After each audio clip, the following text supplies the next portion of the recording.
പല മോഹൻലാൽ ആരാധകരും ഇപ്പോൾ ട്രാക്കർമാരും പറയുന്നത് മോഹൻലാലിനെ വേണ്ട രീതിയിൽ ഉപയോഗിച്ചാൽ എന്താണ് സംഭവിക്കുന്നത് എന്നതാണ്. കാരണം മോഹൻലാലിന്റെ 2 സിനിമകൾ അടുത്തടുത്ത് ഇറങ്ങുകയും ഇൻഡസ്ട്രിയിൽ ഏറ്റവും വലിയ ചലനമുണ്ടാക്കുകയും ചെയ്തു. ഈ ചിത്രത്തിന്റെ കളക്ഷൻ വെച്ചിട്ടാണ് അവർ ഈ കാര്യം പറയുന്നത്. അവർ ഒരു കാര്യം കൂടി എടുത്തു പറയുന്നു, പാൻ ഇന്ത്യൻ സംഭവങ്ങളൊന്നും വേണ്ട, മോഹൻലാൽ എന്ന താരത്തിന് പറ്റിയ ഒരു സബ്ജക്റ്റ് കൊടുത്താൽ മതി, അത് ഉണ്ടാക്കുന്ന ഓളം എന്താണെന്ന്. വെറും 3.5 കോടി ജനസംഖ്യയുള്ള എടുത്തു നിന്നാണ് മോഹൻലാൽ ഈ ഒരു വലിയ വിജയം സ്വന്തമാക്കുന്നത് എന്നുകൂടി അവർ പറഞ്ഞു വെക്കുന്നു. തുടരുമെന്ന സിനിമ സെൻസേഷണൽ ഹോൾഡ് ആണ് കേരള ബോക്സ് ഓഫീസിൽ നടത്തിക്കൊണ്ടിരിക്കുന്നത്. കേരളത്തിൽ 12ാം ദിവസം രണ്ടാമത്തെ ചൊവ്വാഴ്ച 4.7 കോടിക്ക് മുകളിലുള്ള ഗ്രോസ് കളക്ഷനാണ് സ്വന്തമാക്കിയിരിക്കുന്നത്. റിവൈസ് ചെയ്ത കളക്ഷനൊക്കെ നമ്മുടെ മുന്നിലേക്ക് ഉടൻ തന്നെ എത്തും. കഴിഞ്ഞ ദിവസം തന്നെ നമ്മൾ പറഞ്ഞിരുന്നു, ഏതാണ്ട് 40 ദിവസത്തിന്റെ ഗ്യാപ്പിലാണ് മോഹൻലാൽ 1 കോടി ജനങ്ങളെ തിയേറ്ററിലേക്ക് എത്തിച്ചത് എന്ന്. ഇപ്പോഴിതാ അത് തന്നെയാണ് പറയാനുള്ളത്. വെറും 41 ദിവസം കൊണ്ട് മോഹൻലാൽ ജനറേറ്റ് ചെയ്ത അപ്രോക്സിമേറ്റ് തിയേറ്ററിൽ നിന്ന് വന്ന കളക്ഷൻ എത്രയാണെന്നുള്ളത് 440 കോടി രൂപയാണ് മോഹൻലാൽ ഇതുവരെ നേടിയിരിക്കുന്ന ടോട്ടൽ ബോക്സ് ഓഫീസ് കളക്ഷൻ. അത് വെറും 2 ചിത്രങ്ങൾ കൊണ്ട് 3.5 കോടി പോപ്പുലേഷൻ വെച്ചുകൊണ്ടാണ്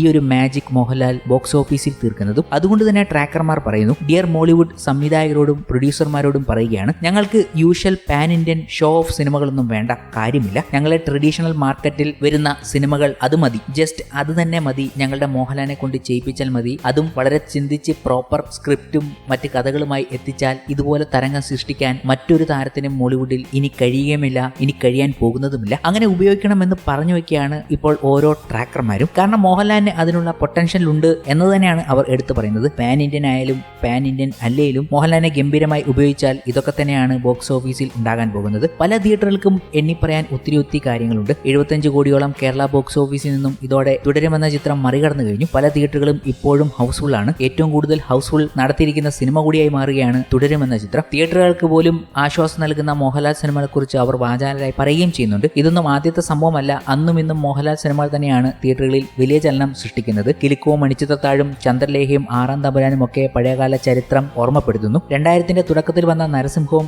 അതുപോലെയുള്ള മഹാത്ഭുതങ്ങൾ ആയിരുന്നു. സമീപകാലത്തെ ദൃശ്യവും പുലിമുരുകനും അതിന് ഉദാഹരണങ്ങളാണ്. സിനിമകൾ വിജയിക്കുന്നത് വലിയ സംഭവം അല്ല, പക്ഷേ ഇൻഡസ്ട്രിയെ തന്നെ പിടിച്ചുകുലുക്കുന്ന വലിയ വിജയങ്ങൾക്ക് മോഹൻലാൽ തന്നെ വേണം. ബോക്സ് ഓഫീസിൽ മോഹൻലാൽ തീർക്കുന്ന ഈ മാജിക്കുകൾ കാണുമ്പോൾ പ്രേക്ഷകർക്ക് പറയാനുള്ളതും ഇതൊക്കെ തന്നെയാണ്. അതിനപ്പുറം എടുത്തു പറയാനുള്ളത്, ഈ അടുത്തിടെ ഒരു മോഹൻലാലിന് ഒരു ചെറിയ ഇടിവുണ്ടായിരുന്നു. പല സിനിമകളും വേണ്ട രീതിയിൽ ശ്രദ്ധിക്കപ്പെട്ടതുമില്ല, മോഹൻലാലിനെ മികച്ച രീതിയിൽ ആരും ഉപയോഗിച്ചില്ല എന്ന് തന്നെ ഏറ്റവും വലിയ കാരണം. എന്നാൽ ഹിറ്റാകേണ്ട പല സിനിമകളും അതൊക്കെ OTTയിൽ പോവുകയും ചെയ്തു. ആകെ മോഹൻലാലിന്റെ പ്രേക്ഷകർക്ക് ഒരു അഡ്രിനാൽ റഷ് നൽകിയ ഒരു ചിത്രം എന്ന് പറയുന്നത് അന്യഭാഷയിൽ നിന്നാണ് എത്തിയത്, ജയിലർ എന്ന ചിത്രം. അവിടുന്ന് അങ്ങോട്ട് മോഹൻലാലിനെ എങ്ങനെ ഉപയോഗിക്കണമെന്ന് പ്രേക്ഷകർ തന്നെ പറഞ്ഞു കൊടുക്കുകയായിരുന്നു. അതിനുശേഷം പ്രേക്ഷകരിലേക്ക് നല്ല സിനിമകളും എത്തി, എമ്പുരാനും തുടരും പോലുള്ള സിനിമകൾ. ഇപ്പോഴിതാ ആ ജയിലറുമായി ബന്ധപ്പെട്ട വലിയൊരു സർപ്രൈസ് ആണ് പ്രേക്ഷകർക്ക് മുന്നിലേക്ക് മൂവി അനലിസ്റ്റുകൾ പങ്കുവച്ചത്. കാരണം ജയിലർ 2 ഇപ്പോൾ ഷൂട്ടിംഗ് പുരോഗമിക്കല്ലേ. സാക്ഷാൽ നെൽസൺ ദിലീപ് കുമാർ മോഹൻലാലിന്റെ അടുത്ത് എത്തിയിരിക്കുന്നു എന്നതാണ് ആ ഒരു ഗംഭീര വാർത്ത. അതെ, മോഹൻലാലിനെ കാണാൻ നെൽസൺ ദിലീപ് കുമാർ ഹൃദയപൂർവ്വം എന്ന സിനിമയുടെ ലൊക്കേഷനിൽ എത്തിയിട്ടുണ്ട്. ലാലേട്ടനെ ഇത്രയും ഗംഭീരമായി ഉപയോഗിച്ച ഒരു സംവിധായകനില്ല എന്ന് ആ സമയത്ത് നമ്മളെല്ലാവരും വലിയ രീതിയിൽ പറഞ്ഞതാണ്. മോഹൻലാലിന് വേണ്ട ഏറ്റവും ഗംഭീര മാസ് അഡ്രിനാൽ റഷ് സിറ്റുവേഷൻ ഒക്കെയാണ് അന്ന് ജയിലറിൽ മാത്യുവായി മോഹൻലാലിനെ അവതരിപ്പിച്ചപ്പോൾ നെൽസൺ കൊടുത്തത്. ഇതുപോലെ ഉപയോഗിക്കണമെന്ന് പല പ്രേക്ഷകരും പറയുകയുണ്ടായി. പോസ്റ്റ് കോവിഡിന് ശേഷം ഇത്ര ഗംഭീരമായ ഒരു മോഹൻലാൽ വരവ് തിയേറ്ററിൽ നമ്മൾ കാണുന്നത് ഇതിലൂടെയായിരുന്നു. അതുകൊണ്ട് തന്നെ ജയിലർ 2 ഉണ്ടാകുമോ എന്ന കാര്യം മോഹൻലാലിനോട് തന്നെ പലരും ചോദിച്ചിരുന്നു. വിളിച്ചാൽ അഭിനയിക്കുമെന്ന് തന്നെയാണ് മോഹൻലാൽ പറഞ്ഞത്. ഇപ്പോഴിതാ വിളിച്ചിരിക്കുന്നു എന്ന് തന്നെ വേണമെങ്കിൽ പറയാം. ഹൃദയപൂർവ്വത്തിന്റെ ലൊക്കേഷനിൽ ജയിലർ 2 ഡിസ്കഷൻ നെൽസൺ ദിലീപ് കുമാർ ലാലേട്ടനുമായി നടത്തിയെന്നാണ് റിപ്പോർട്ടുകൾ. അപ്പോൾ ഒരു മാത്യു വരവ് വീണ്ടും പ്രതീക്ഷിക്കുകയാണ് പ്രേക്ഷകരല്ല. ഇത്തവണ മാത്യു വരികയാണെങ്കിൽ അതൊരു ഗംഭീര വരവായിരിക്കും. കാരണം ഇത്തവണ ശിവരാജ് കുമാർ മാത്രമല്ല, സാക്ഷാൽ ബാലയ്യ കൂടി ജയിലർ 2 എത്താൻ പോകുന്നുണ്ട്. ബാലയ്യ എന്നൊക്കെ പറഞ്ഞാൽ മോഹൻലാലുമായി നല്ല അടുപ്പമുള്ള ആളാണ്. അപ്പോൾ ഇവരുടെ ഒപ്പം മോഹൻലാലും ബാലയ്യയും രജനികാന്തും ശിവരാജ് കുമാറും ഒക്കെ ഒരുമിച്ചെത്തിയാലോ? ഇങ്ങനെയുള്ള കാര്യങ്ങൾ കഴിഞ്ഞ ദിവസം മുതലേ വലിയ രീതിയിൽ ചർച്ചയാകുന്നുണ്ട്. രജനികാന്ത് ആരാധകർ ഏറെ ആകാംക്ഷയോടെ കാത്തിരിക്കുന്ന ചിത്രം തന്നെയാണ് ജയിലർ 2. നന്ദമുരി ബാലകൃഷ്ണ ചിത്രത്തിന്റെ ഭാഗമാകും എന്നതായിരുന്നു